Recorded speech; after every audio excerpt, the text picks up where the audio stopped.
Mumbai police ने MRA मार्ग police station की सीमा के अंतर्गत अनगढ़िया व्यापारी पर फायरिंग करने के आरोप में 2 लोगों को गिरफ्तार किया है।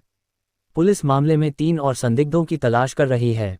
मुंबई पुलिस के अनुसार आरोपियों ने अनगढ़िया व्यापारी पर फायरिंग कर सोने के गहने लूट लिए थे।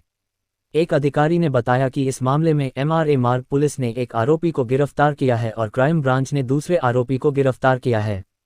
अधिकारी ने बताया, MRA पुलिस ने एक आरोपी को गिरफ्तार किया है और क्राइम ब्रांच ने दूसरे आरोपी को गिरफ्तार किया है। पुलिस ने इन गिरफ्तार आरोपियों से चोरी का 90% माल भी बरामद कर लिया है। प्रारंभिक जांच में पता चला है कि पीड़ित के परिचितों ने फायरिंग कर चोरी की साजिश रची थी। जैसे ही पता चला कि इस साजिश में 5 आरोपी थे, उनमें से 2 को गिरफ्तार कर लिया गया। आरोपी 50 लाख रुपये के कीमती सामान से भरा बैग लेकर फरार हो गया। आगे की जांच जारी है।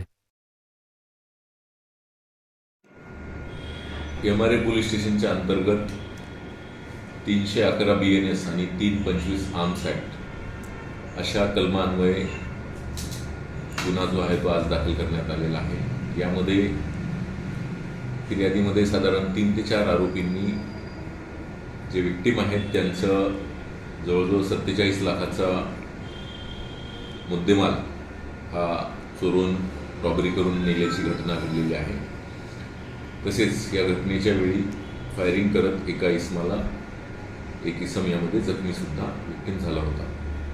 या घटनेच्या तपासामध्ये आत्तापर्यंत 2 आरोपी अटक करण्यात आलेले असून यामधील जवळजवळ 16.5 लाखाचा मुद्देमाल सुद्धा जप्त करण्यात आलेला आहे आणि पुढील तपास सुरू आहे।